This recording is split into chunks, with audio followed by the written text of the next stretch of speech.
Bienvenidos a su programa Derecho Familiar, que como cada semana el canal judicial, el del poder de la transparencia, transmite para ustedes siempre con el mismo propósito: ayudar a las familias mexicanas.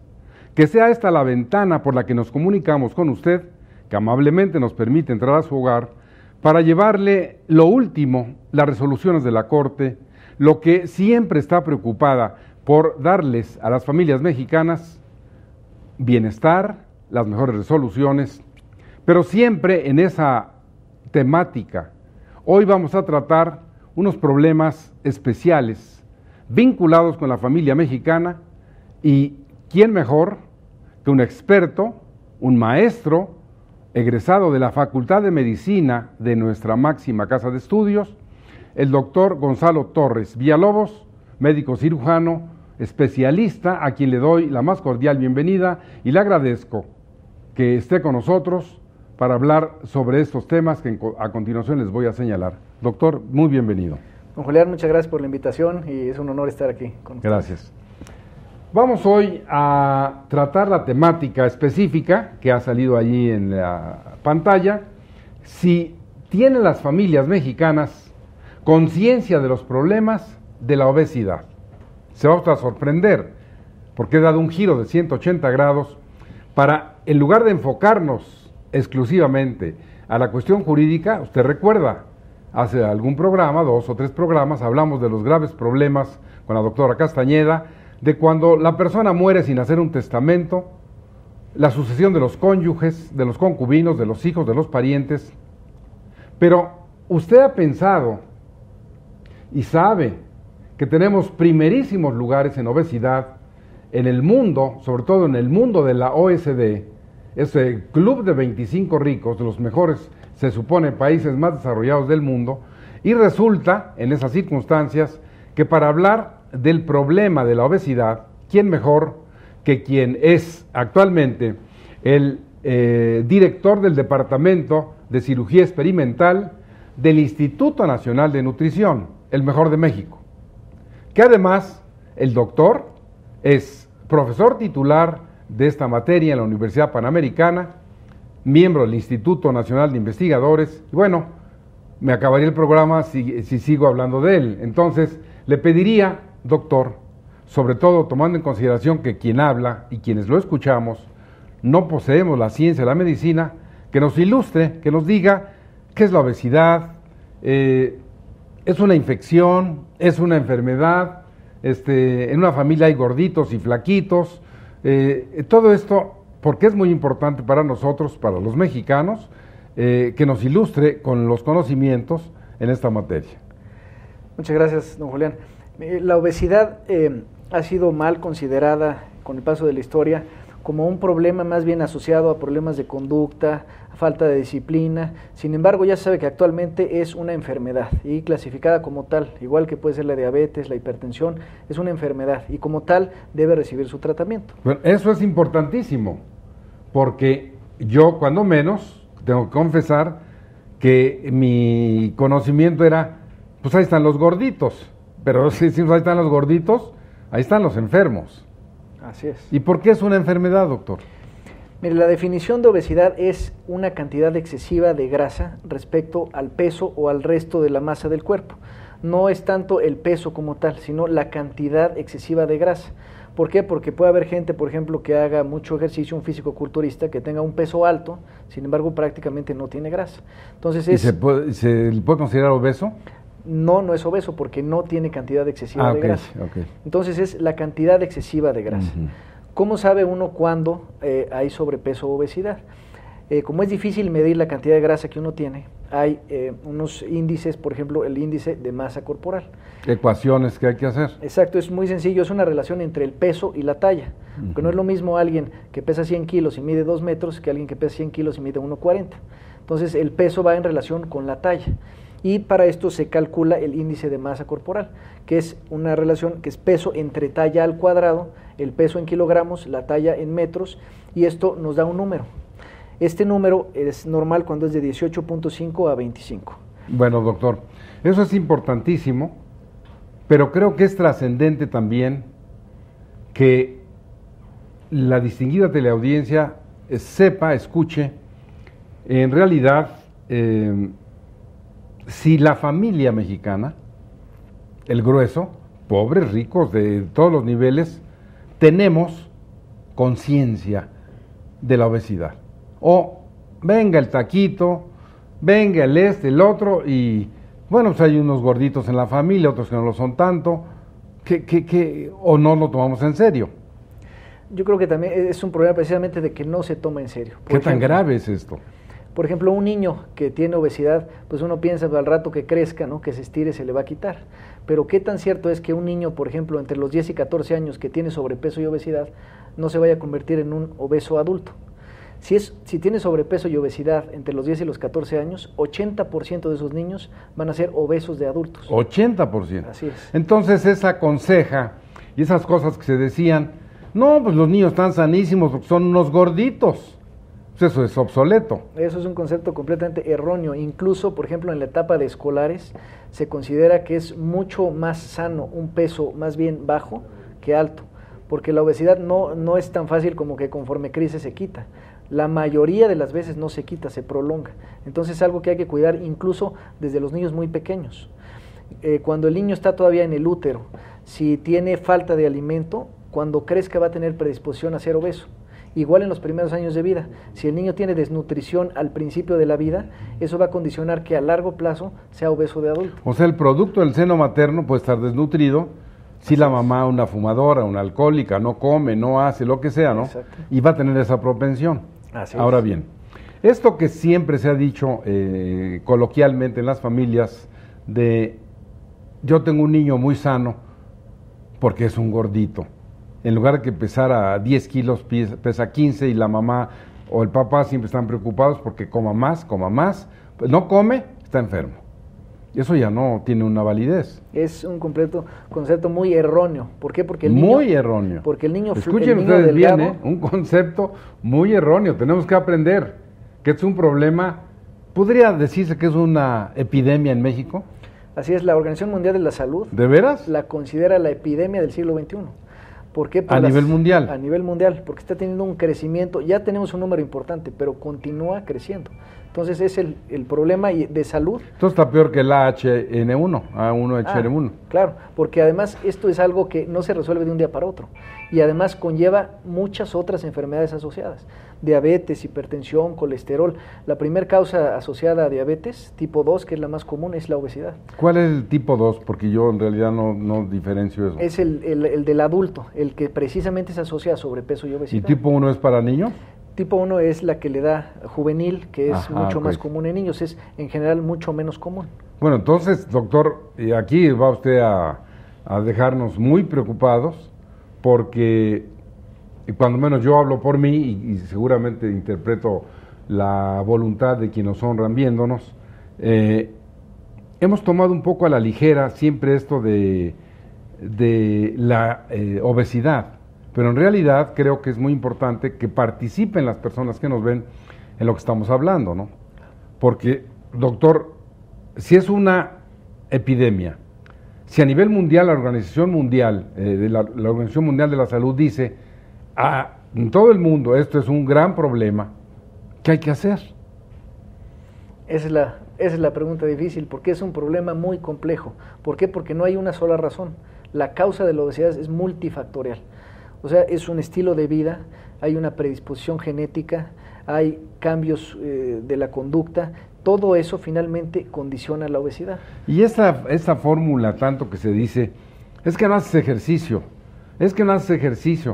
pero un papá gordito o una mamá gordita genéticamente va a transmitir esos genes a sus hijos y tengan propensión. En la población general, el 75% tiene riesgo de desarrollar obesidad si se pone en las condiciones que le condicionan obesidad. 75% de la población. Entonces, el otro 25% es aquel flaco que todos conocemos que dice, pues él come lo que sea y nunca sube de peso. Pero es la minoría. Pero también es genético. Es genético. Esos que es cierto, que comen y que uno a veces les dice, oye, qué envidia, cómo comes, ¿no? Y siempre es flaquito. Así es, pero es solamente 25% de la población. La mayoría de la población, si se pone en un medio ambiente propicio, va a subir de peso y va a ser obesidad. Ahora, doctor, yo observo, pues con mi, soy neófito en esta materia, que con todo respeto a las mujeres, siempre veo más gorditas que gorditos. ¿Eso también tiene alguna explicación biológica, genética o multifactorial, como usted decía? Sí, el problema de obesidad es todavía más severo en las mujeres. ¿Por qué? Porque la mujer en su condición fisiológica, su cuerpo tiene más grasa, ¿no? Hay varias partes del cuerpo que contienen más grasa. Sin embargo, la forma de acumular grasa en el hombre, es decir, la que es como una manzana, que es en el centro, en el tórax, es más dañina que la que tiene la mujer. La mujer es pancita como una famosa. Sí, el hombre es la pancita, que esa es la más mala. Como una pera, ¿no? El hombre es como una manzana y la mujer como una pera. Ajá. ¿No? La mujer es periférica, más en las caderas, etcétera, y el hombre es central. La del abdomen, la central, es la más mala porque se asocia más a diabetes, a hipertensión, colesterol. Entonces es la que causa más problema. Desgraciadamente en México tenemos la tendencia a acumular la grasa central, que es la que causa más problemas de salud. ¿Central tanto en el hombre como en la mujer? Más en el hombre, pero también en la mujer puede haber distribución de grasa central, no solamente en el hombre. No, pues la única palabra es qué impresión, porque en esta primera parte del programa el doctor nos ha nos ha puesto como para reflexionar, como para ir a una pequeña pausa y regresar para seguir con esta temática tan interesante. Si usted acaba de sintonizar el canal judicial, recuerde que estamos hablando si las familias mexicanas tenemos conciencia de los problemas de la obesidad. Vamos a un corte y regresamos con ustedes en un momento.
¿Qué le parece a usted esta temática que hoy hemos determinado transmitirle sobre estos graves problemas de la obesidad?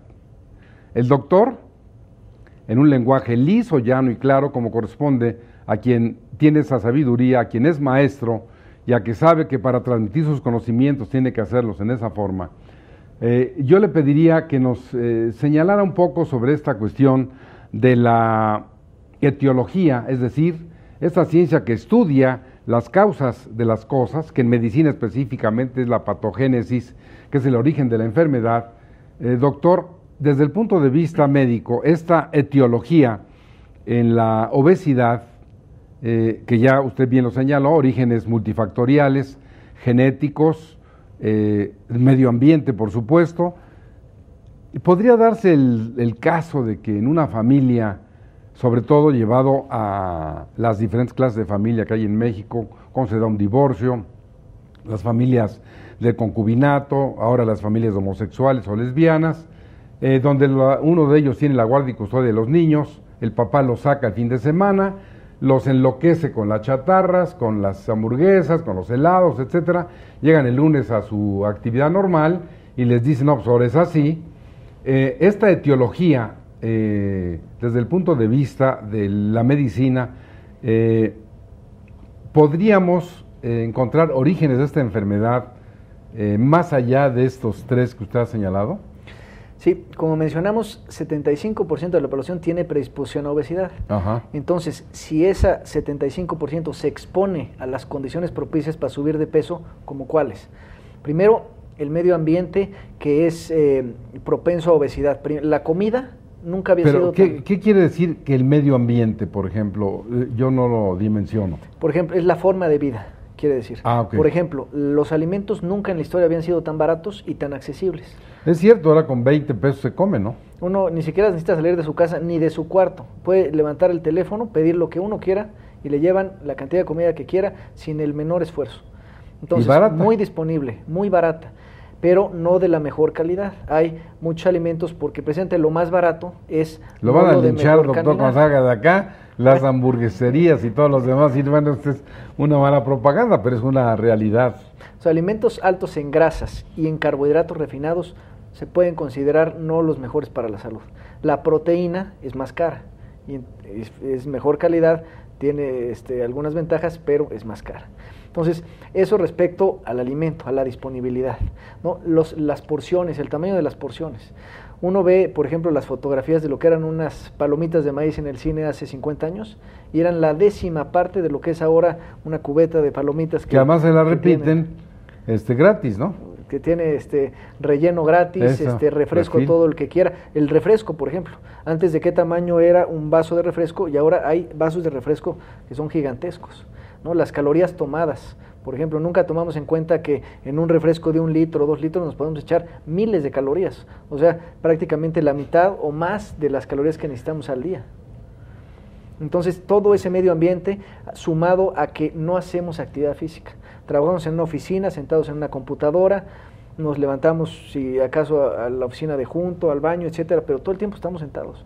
Entonces, todo ese medio ambiente en alguien que tiene propensión genética a hacer la obesidad, pues eso ahora sí que es el detonante, ¿no? Y el problema, por eso está tan serio, por toda la forma de vida que tenemos actualmente. Bueno, entonces, ese medio ambiente, entendido así, como bien lo explica el doctor, hay que cuidarlo. Ahora, desde el punto de vista siempre familiar, ¿por qué en algunas organizaciones, algunas clases de familia encontramos unos gorditos y otros que no lo son? ¿Eso cómo se podría explicar o se podría justificar o es una cuestión eminentemente genética?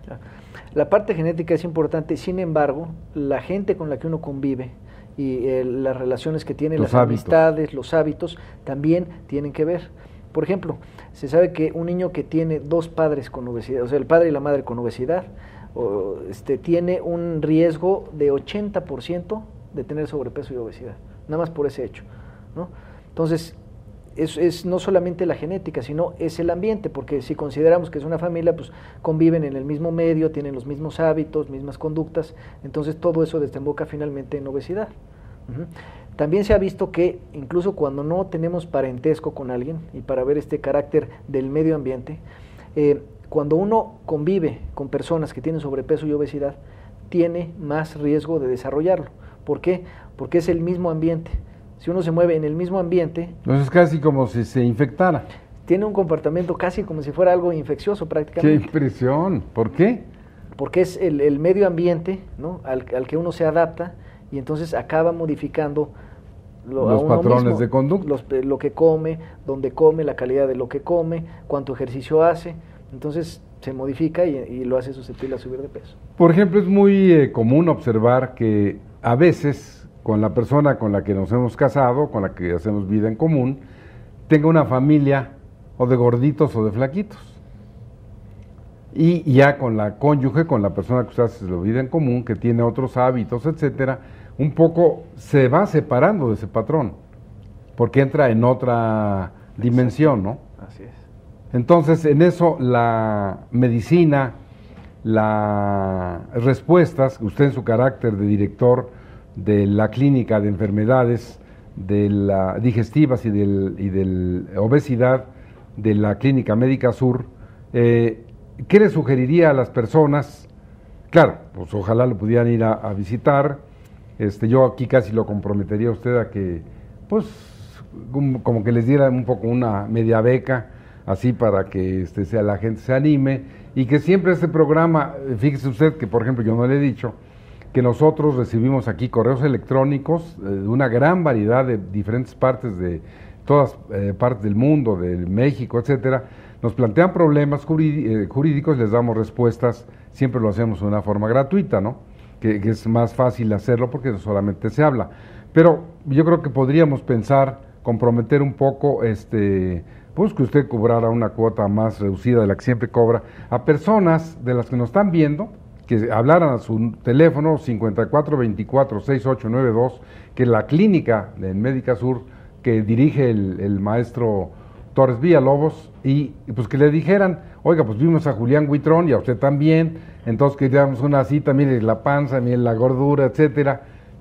¿Qué le parece si lo comprometo así? Seguro que sí, con mucho gusto, y atendemos cualquier llamada. Gracias, doctor. Eso es muy importante porque, pues ustedes saben que es uno de los propósitos de este programa, de este canal de la transparencia, que sea una ayuda para las familias. Entonces, voy a regresar con el doctor en esta cuestión que se me hace muy importante, cuando señalamos que si es casi como una infección, si es contagiosa, ¿cómo prevenir ese contagio en la obesidad?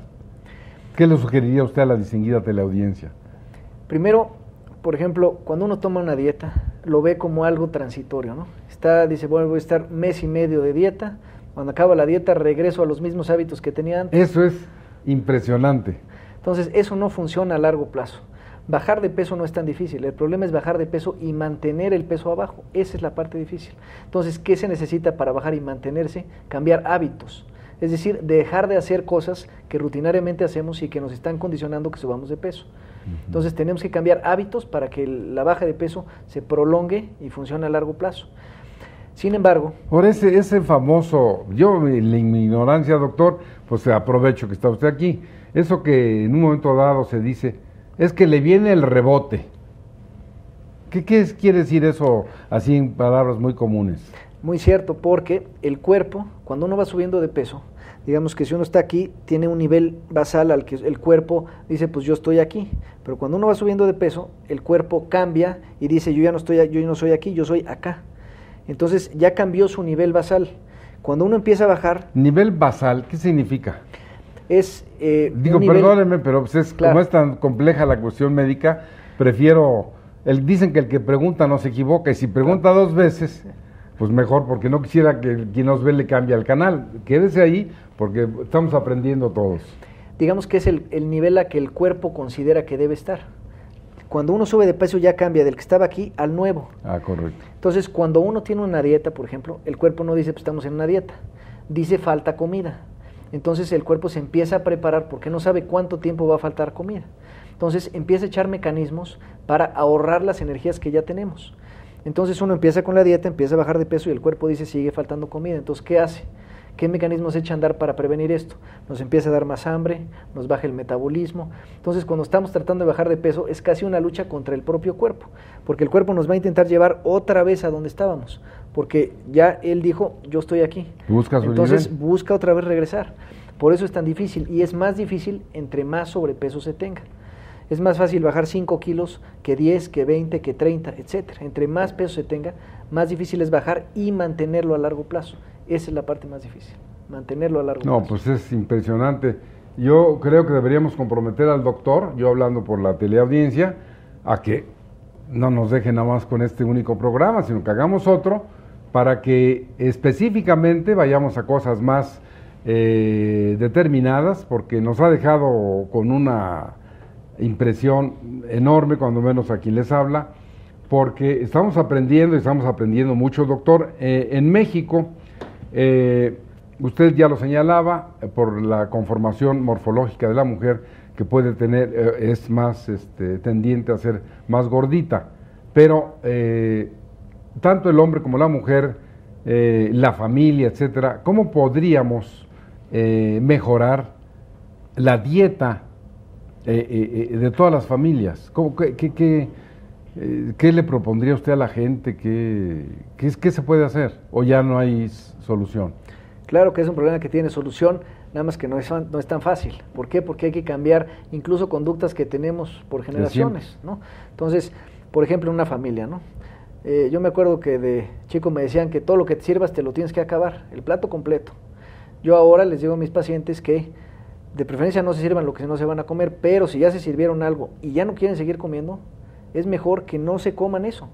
O sea, ya actualmente el problema no es la falta, o sea, que uno se esté muriendo de hambre, actualmente el problema es la obesidad. Entonces, que ya no se acabe lo que no se quiera comer. Entonces, evita consumo de calorías. No consumir calorías líquidas, ¿no? Los refrescos que no son de dieta, los jugos.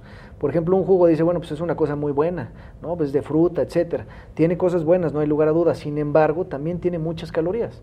Cuando uno va, no corta de un árbol un jugo, ¿no? Corta una naranja y un jugo que se toma 20 naranjas, entonces la cantidad de calorías que está consumiendo es alta.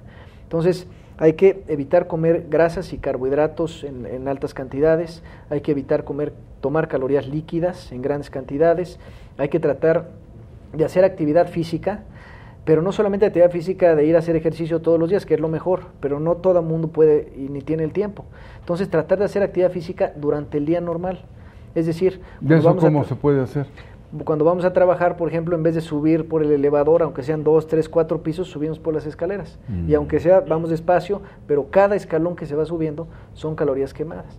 Y si suma las escaleras de la mañana, de la tarde, de la noche, más aparte, por ejemplo, cuando uno llega a un lugar a estacionarse, en vez de estar buscando el lugar más cerca de la puerta y a ver a qué hora sale alguien, mejor se estaciona en el lugar más lejos, no le pegan al coche, y entonces camina de ida y de regreso. Cosas casi de sentido común. Cosas sencillas, pero cuando la suma durante todo el día, eso finalmente da más calorías.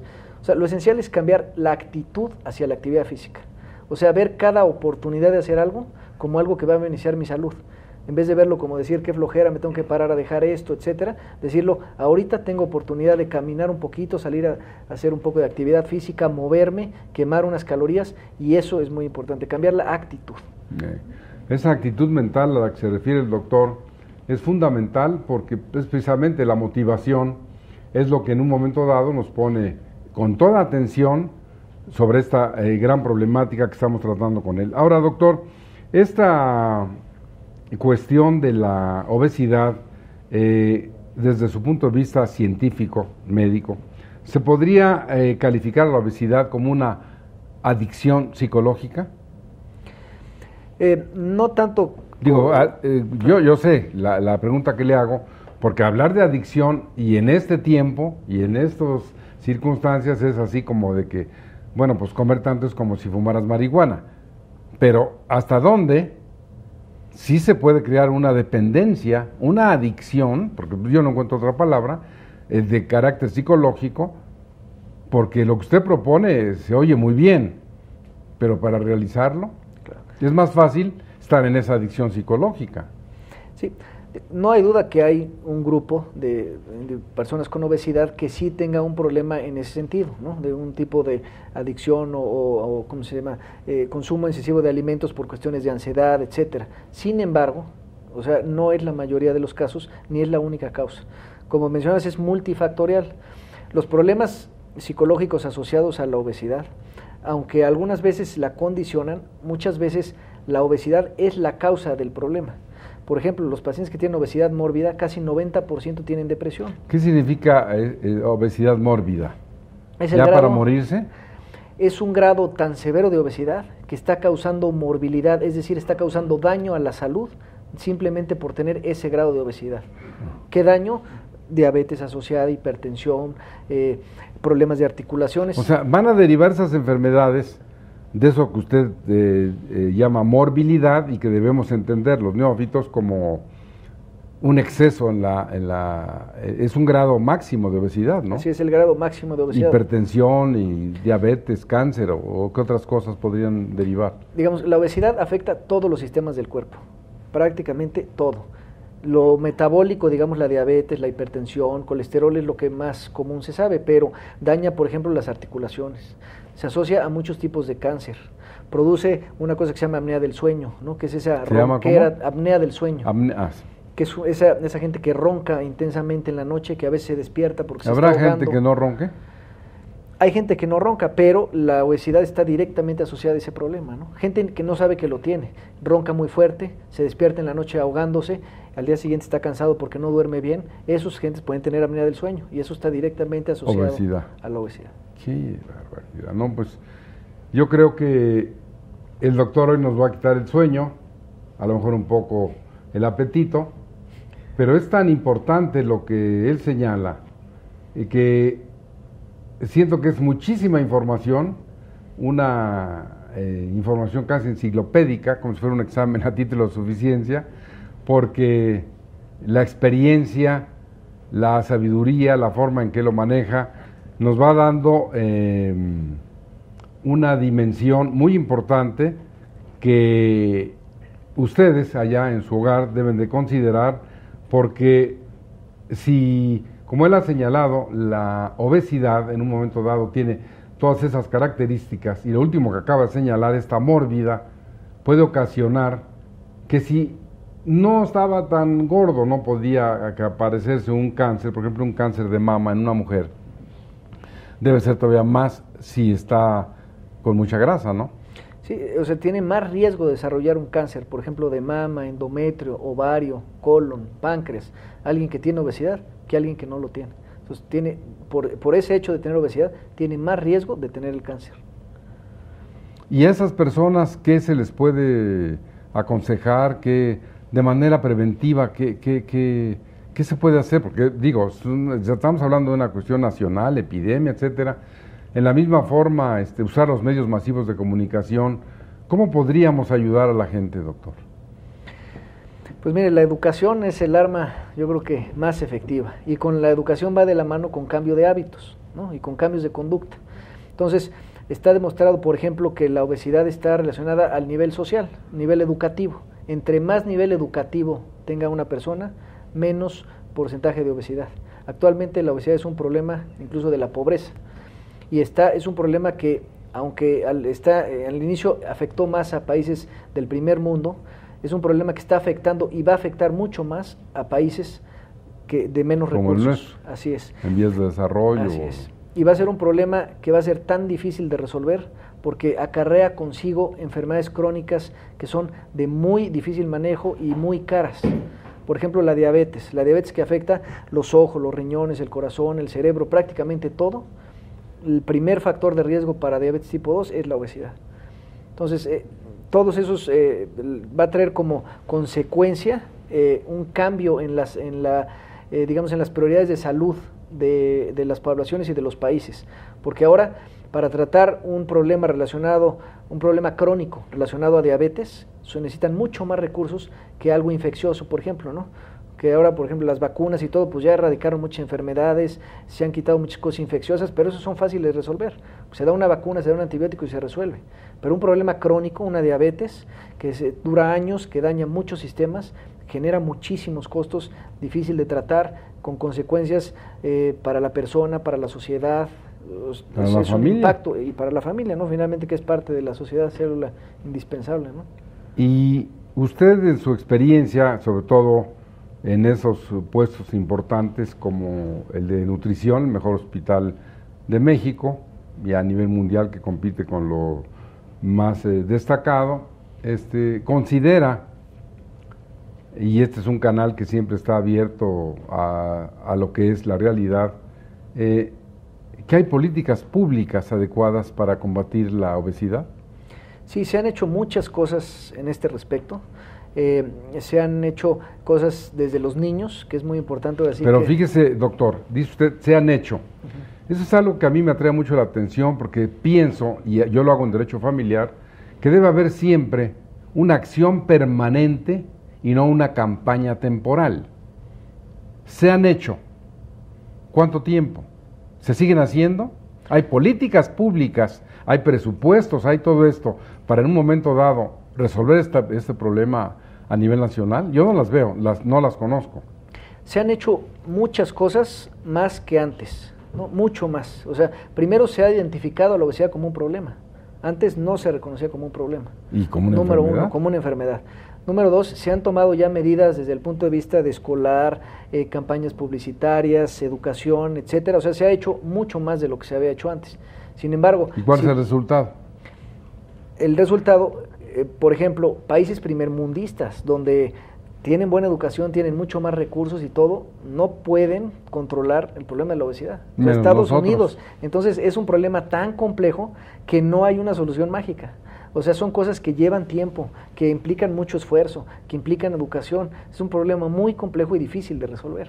A eso me refería yo cuando digo políticas públicas, porque en un momento dado oímos que se combate el crimen, que se hace esto, que se hace el otro, estamos siempre muy preocupados por estas cuestiones y tenemos el enemigo dentro de la casa, porque estamos precisamente con esos graves problemas de la obesidad donde deberían llegar esas prácticas, estas políticas públicas. Vamos a un corte y regresamos con ustedes en un momento.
Muchas gracias por seguirnos recibiendo en su hogar. Espero que este programa sobre esta temática tan especial sobre la obesidad resulte tan interesante para ustedes como ha sido para quien les habla. Doctor Torres Villalobos, yo le preguntaría, sobre todo representando a esta teleaudiencia, de qué manera, con su experiencia, con los años que lleva usted ya ejerciendo y que está en todas estas cuestiones de la obesidad, le sugeriría a la teleaudiencia qué hacer, consejos prácticos, cosas que no sean tan complejas, que claro, si ya las cosas están muy difíciles, recuerden ustedes, el doctor, su nombre de palabra, ha señalado que está en la mejor disposición de ayudar, de colaborar. Si ustedes hablan al 5424-6892 y se identifican como de las personas que vieron el programa El Canal Judicial y que quieren una cita con el doctor, ahí su secretaria la programará y tendrán ustedes una consideración económica, normalmente lo cobra por la consulta, muy importante. Pero mientras, así, grosso modo, doctor, ¿qué le sugeriría usted a la gente como alternativas de solución para mejorar cosas que sea fácil de hacer en la casa, no comerse el recalentado en la tarde, en la noche, el día siguiente, el de la torta, el este, y que no necesitamos comer tanto para vivir, ¿no? Sí, desde el punto de vista práctico, lo primero es identificar que la obesidad es un problema. O sea, si algún miembro de la familia tiene sobrepeso o obesidad, tiene un problema el que hay que intentar resolver. ¿Qué medidas tomar? Eso es muy importante, porque me hace recordar algunas consejas o algunos puntos de vista cuando se dice de una persona que es alcohólica. Para que el alcohólico pueda empezar a resolver su problema, tiene que reconocer que es alcohólico. Porque si él dice, no, ustedes son los alcohólicos, no yo, no se va a curar nunca. Si el obeso dice, si todavía me cierra el cinturón, si esto yo no soy obeso, pues entonces nunca se va a resolver. Entonces, esa es una cuestión importantísima. Ahí en su hogar, tomar la reflexión y considerar lo que dice el doctor, sí estamos gorditos en la familia. Entonces, de ahí, partiendo de reconocer la obesidad, ¿qué sigue? Si uno ya tiene obesidad, es porque está comiendo más que lo que su cuerpo necesita. A veces me dice un paciente, no doctor, es que yo no como mucho. Pero si uno no come más de lo que su cuerpo necesita, no sube de peso. Entonces, definitivamente, si ya tiene sobrepeso o obesidad, está comiendo más de lo que su cuerpo necesita. Entonces, ¿qué tiene que hacer objetivamente para comer menos? Se puede servir la mitad de lo que se sirve normalmente. Uno cada vez que se va a servir ya sabe cuánto se va a servir de carne, cuánto se va a servir de arroz, de verduras, etcétera. De eso que se sirva normalmente, la mitad. Y que sea principalmente verduras. ¿No? Ya hay cosas más específicas, pero son medidas generales, ¿no? Tratar de evitar calorías líquidas. A veces no le damos importancia a los refrescos que tomamos y podemos ingerir cientos o miles de calorías líquidas tomadas. Entonces eso está contribuyendo también a nuestro sobrepeso y obesidad. Entonces tratar de evitar eso. Tratar de limitar un poco, o de la medida de lo posible, la ingesta de calorías como grasas y carbohidratos muy refinados, ¿no? Que no es digamos, la comida de mejor calidad, ¿no? Y tender a comer un poco más de proteínas. Las proteínas tienden a quitar más tiempo el hambre, tienen varios beneficios, ¿no? Cambiar la actitud hacia la actividad física, ¿no? Lo que mencionábamos de tratar de hacer durante el día actividad física en las actividades comunes. Si pueden hacer ejercicio extra en un gimnasio, etcétera, mucho mejor. Si no se puede, tratar de hacerlo durante el día, ¿no? Cambiar la actitud hacia la actividad física. Tratar de identificar qué condiciones o qué conductas de las que tenemos nos condicionan que subamos de peso. Por ejemplo, la señora cuando va a comprar cosas a la tienda de autoservicio, sabe que hay cosas pues, que no es lo mejor para subir de peso. Si compra galletas, helados, etcétera, y lo tiene ahí en su casa, aunque diga, no lo vamos a comer más que de vez en cuando, si lo tienen ahí, se lo van a comer. Entonces, una medida muy sencilla pues, es no comprar lo que uno no quiere comerse. Es más fácil no tenerlo ahí al alcance de la mano con la tentación que tenerlo ahí y decir, híjole, nomás me voy a echar una, nomás dos, nomás tres. Es más difícil. Entonces, no comprar lo que uno no se quiera comer. Comprar más bien verduras, por ejemplo, para los niños, en vez de darle un aperitivo que sean unas papas, unas galletas, pues que los enseñen desde chicos a comer más verduras, más frutas, para que agarren el gusto por el alimento que es más sano. Si desde chicos están educados a comer las papas, las galletas, etcétera, pues eso es lo que van a querer siempre. Si desde chicos prefieren verduras, frutas, etcétera, pues es lo que van a buscar de grandes y es lo que ya se van a tener el hábito, ¿no? Conforme va pasando el tiempo. Entonces, sobre todo cambiar hábitos que son perjudiciales y que es lo que nos está teniendo a el nivel de obesidad que sí que tenemos en ese momento. Ahora, en esos hábitos, en esas orientaciones que usted nos da a quienes lo oímos, por ejemplo, podría considerarse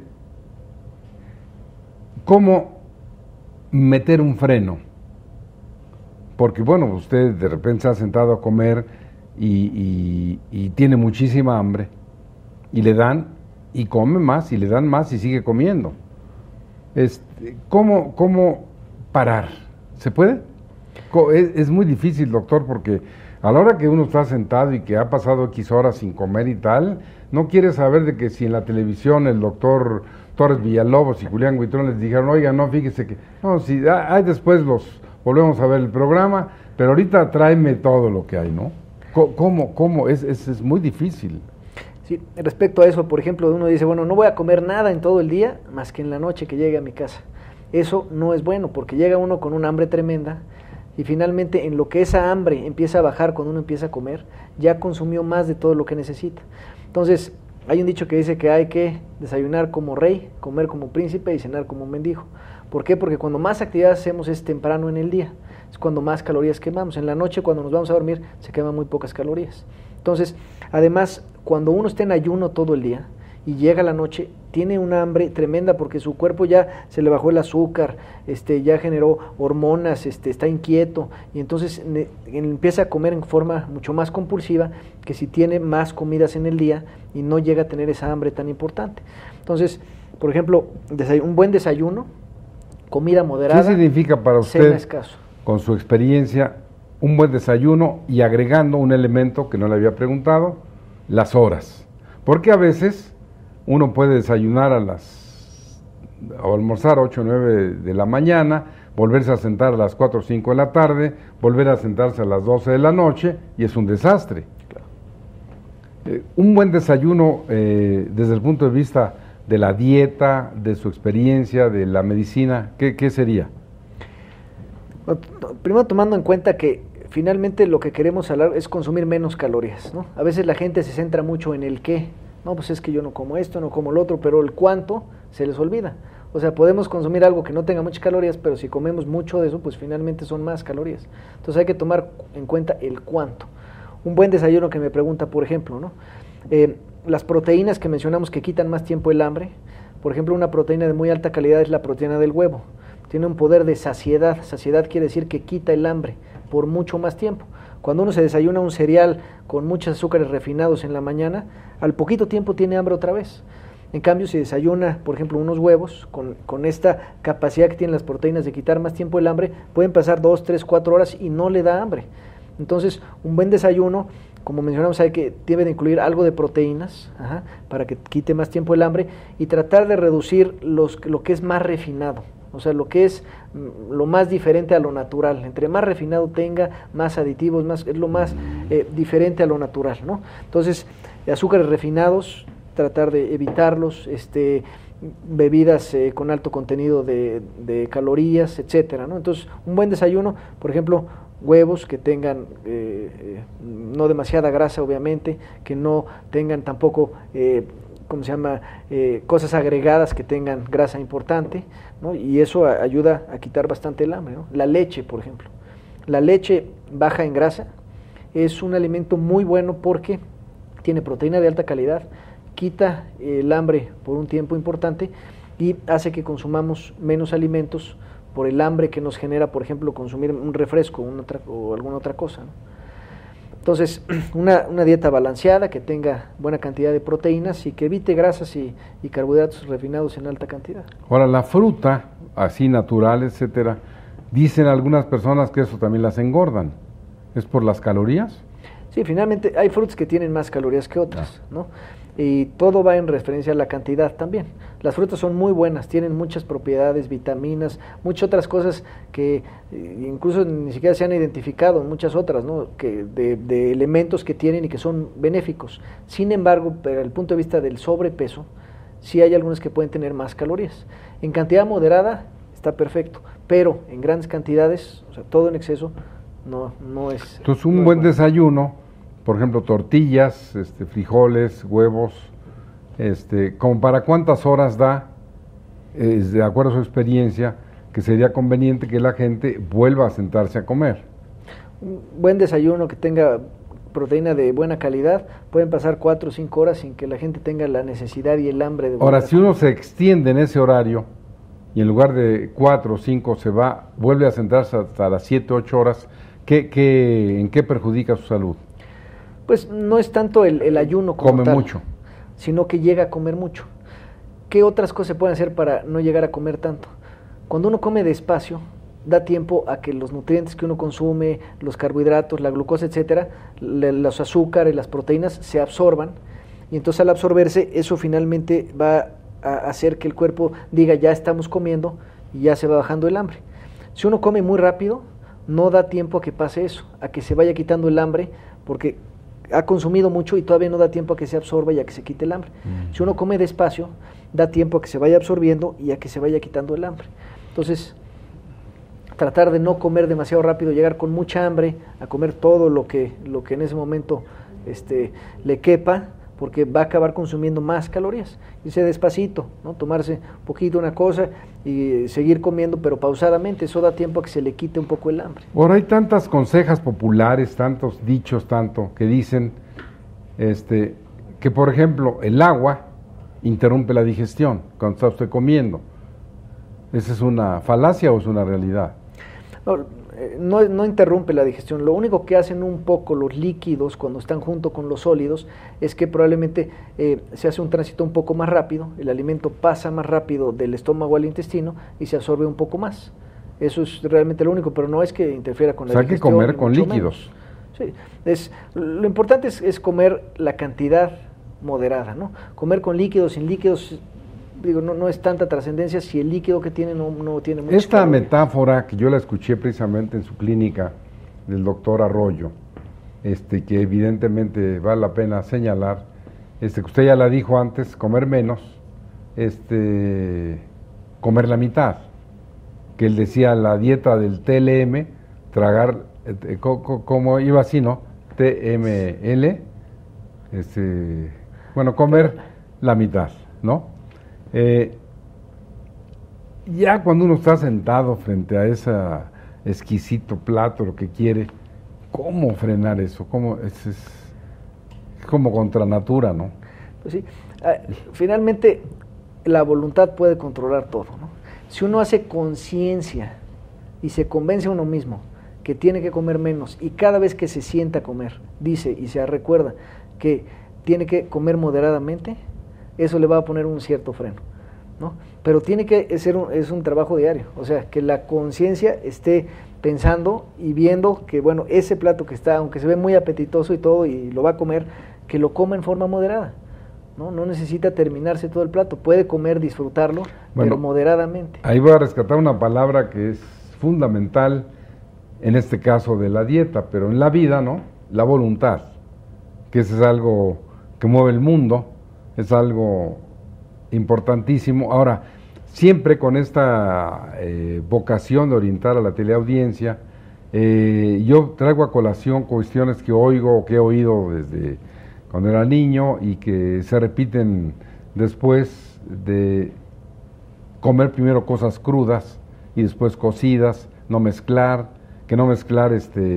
usted habla de las proteínas en forma muy importante, pero hay quienes, por ejemplo, en la religión judía no comen carne con queso, porque dicen que es muy difícil su propia digestión. Entonces, ¿en esto hay falacias o sí son cuestiones científicas? Por ejemplo, de que al sentarse a comer primero hay que comer la ensalada cruda, tal y tal, porque si se la come al final hay alteraciones. ¿Eso es correcto? No, sí tienen, digamos, las creencias empíricas, a veces sí se traducen en alguna razón con un fundamento científico. Tienen un fundamento. ¿no? Por ejemplo, el comer grasas, ¿no? Lo que mencionaba, si por ejemplo quesos con carne, etcétera, la grasa sí se siente uno más pesado, digamos que la digestión de la grasa es un poquito más tardada. Impide que si fuera solo la proteína. Entonces, cuando uno come mucha grasa, siente que es un poco más pesada la comida. Entonces, el mezclar cosas que tengan grasa, pues va a hacer, ¿no?, que uno sienta más pesada la digestión. Entonces, sí tiene un cierto fundamento. El comer, por ejemplo, las verduras primero, yo creo que es muy bueno porque, primero, desde el punto de vista del volumen del estómago, o sea, uno calma el hambre de dos formas, ¿no? Primero porque la glucosa y los elementos en la sangre suben, y otro también porque el estómago se siente lleno. Cuando se llena el estómago hay sensación de saciedad, come uno menos. Las verduras, por ejemplo, ocupan un volumen, ¿no?, que si come el plato de verduras de lechuga, por ejemplo, al principio de la comida, pues eso va a ocupar un espacio que va a distender el estómago y va a quitar algo el hambre. Entonces, ahí sí hay un principio en por qué es bueno, ¿no? Bueno, es interesantísimo, ustedes lo han constatado, como el doctor Gonzalo Torres Villalobos, que ha estado con nosotros en este programa y que yo desde ahora lo convoco a que hagamos unos segundos, doctor, regresando usted ahora de este Congreso Internacional ¿es de cirugía o de qué es donde es usted va? Presidente de obesidad, diabetes. De obesidad, que va a Brasil, que ya quede comprometido con nosotros a que regresando hagamos el segundo programa sobre esta materia, y ustedes escríbanos a jhuitron@derechofamiliar.net o llámenos al 5639-2235, díganos qué le pareció, mande preguntas para el doctor Torres, yo se las haré llegar, y recuerde, se lo vuelvo a ratificar, que si usted llama al 5424-6892, el doctor va a estar en la mejor disposición de dar una orientación, de dar una consulta, de ayudar a esos problemas. Por lo pronto, hoy, al doctor le agradezco muchísimo su presencia, su tiempo, doctor. Espero que la teleaudiencia esté tan satisfecha como yo lo expreso ahora y que nos acompañe en otro programa. Muchas gracias por estar con nosotros. Ha sido un honor y un gusto estar aquí con usted y seguro que nos vemos aquí la semana que entra. Y a ustedes, gracias por permitirnos llegar a su hogar y recuerden, por el canal de la transparencia ustedes pueden recibir una orientación adecuada a la problemática familiar que nos aqueja día a día. Por hoy muchas gracias y esperamos vernos en la próxima emisión de Derecho Familiar.